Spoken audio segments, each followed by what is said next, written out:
Bonjour tout le monde, bienvenue à cette vidéo dans laquelle on va parler du système international d'unités, aussi appelé SI. Donc, c'est un système qui est utilisé dans beaucoup de pays dans le monde. Il y a à peu près juste les États-Unis qui n'utilisent pas ce système. Donc, premièrement, pour des mesures de longueur. Une mesure de longueur, souvent, on va utiliser des kilomètres, des hectomètres, des décamètres, des mètres, des décimètres, des centimètres ou des millimètres. Donc, c'est un système qui est basé sur des facteurs de 10. Donc, ça veut dire qu'à chaque fois qu'on va passer de 1 à l'autre, on va multiplier ou diviser par 10. Donc, pour passer de mètre à décimètre, comme des décimètres c'est plus petit, imaginez que ça c'est 1 mètre. Bien, un décimètre, c'est beaucoup plus petit. Donc, ça veut dire que dans 1 mètre, il y a beaucoup de décimètres. Il y en a combien en fait? Il y en a 10.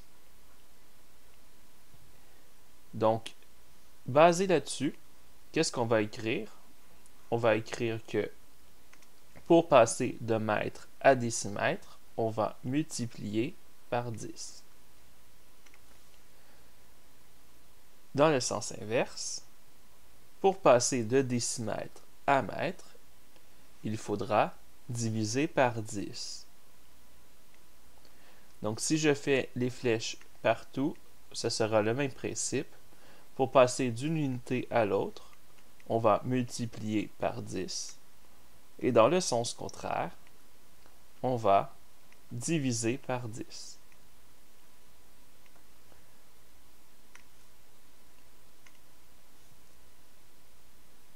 Exemple, 25 cm, j'ai des centimètres, donc je suis ici. 25 cm, je veux avoir des mètres. Donc, pour passer de centimètre à mètre, je vais devoir diviser par 10 une première fois. Je vais donc obtenir 2,5. Et je vais devoir diviser par 10 une seconde fois pour obtenir les mètres. Je vais donc obtenir 0,25 mètres. J'ai divisé par 10 et j'ai redivisé encore par 10. Pour passer de centimètre à mètre, je divise par 10 deux fois. On va poursuivre. Un volume. L'unité pour les volumes, ce sont les litres. Donc, on a kilolitres, hectolitres, décalitres, litres, décilitres, centilitres et millilitres. Vous êtes probablement familier avec les litres et avec les millilitres. Pour passer de un à l'autre, c'est le même principe. Donc, je vais devoir multiplier par 10 lorsque je vais dans une unité qui est plus petite. Donc, on va l'écrire. On va multiplier par 10. Et si j'ai une unité petite et je vais à une unité plus grande, je vais devoir diviser par 10.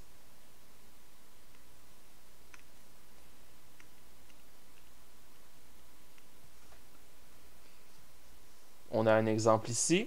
J'ai 50 litres, donc je suis à la position des litres. J'en ai 50. Et je veux savoir c'est combien en millilitres. Ça veut donc dire que je vais multiplier par 10 une fois, multiplier par 10 une deuxième fois, et multiplier par 10 une troisième fois. Donc 50 fois 10 fois 10 fois 10. Ça va me donner 50 000. Si vous n'êtes pas certain, vous pouvez utiliser votre calculatrice. 50 litres, je multiplie par 10. Je suis maintenant en décilitres. Je multiplie par 10. Je suis maintenant en centilitres. Je multiplie par 10. Je suis maintenant en millilitres.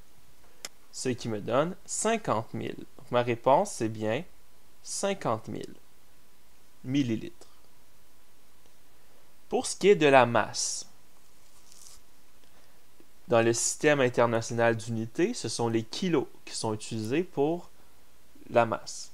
Donc, nous avons kilogramme, hectogramme, décagramme, nous avons les grammes, décigramme, centigramme, milligramme. Encore une fois, ce sont les milligrammes que vous connaissez bien, les grammes ainsi que les kilogrammes. Comment je fais pour passer de 47 500 grammes en kilogrammes? Même principe, pour aller vers la gauche, donc pour aller vers une unité plus petite, je dois multiplier par 10. Pour aller vers une unité qui est plus grande,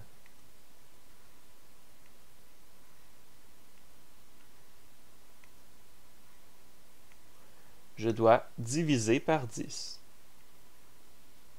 Donc, comme je suis à la position des grammes, j'ai 47 500 grammes, je vais devoir diviser par 10, diviser par 10 et diviser par 10. Je vais obtenir 47,5 kg. Si vous n'êtes pas certain, vous pouvez utiliser votre calculatrice.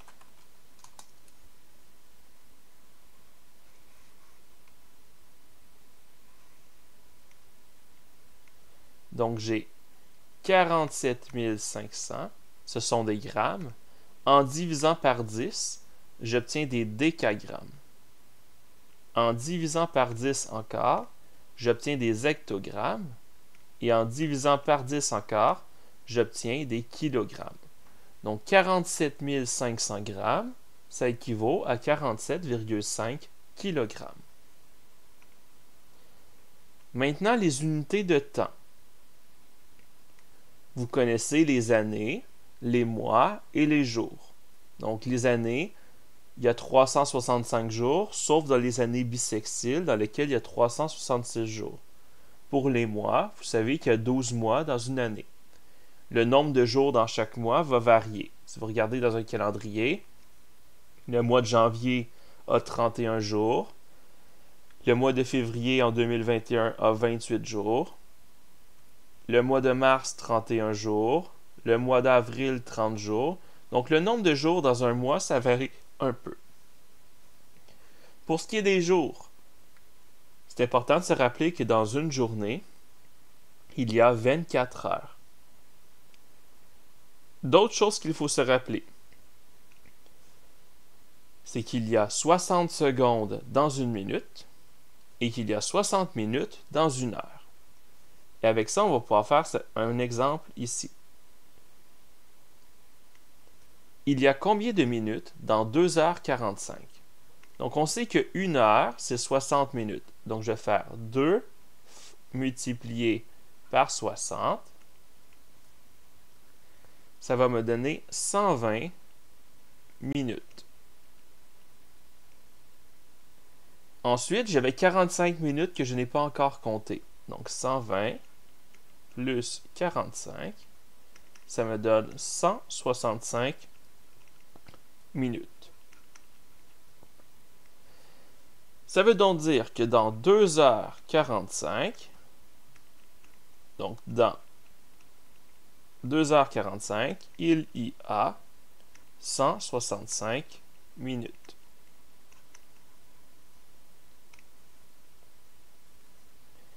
Finalement, on a quelques mots de vocabulaire qu'il est important de comprendre. Qu'est-ce que ça veut dire quotidien? Quotidien, c'est quelque chose qui se passe à chaque jour.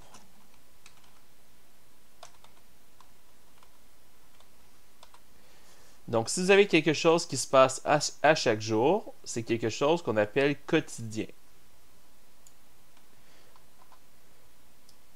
Quelque chose d'hebdomadaire, c'est quelque chose qui se passe à chaque semaine. Donc, une fois par semaine, c'est quelque chose d'hebdomadaire. Mensuel, c'est à chaque mois. Donc souvent, une facture de téléphone, c'est mensuel, c'est une facture qu'on paie une fois par mois. Annuel, ça veut dire que c'est quelque chose qui est à chaque année. On peut donc dire que votre anniversaire, c'est un événement qui est annuel. C'est un événement qui se passe une fois par année. Donc voilà, j'espère que vous avez bien compris cette vidéo. Bonne journée!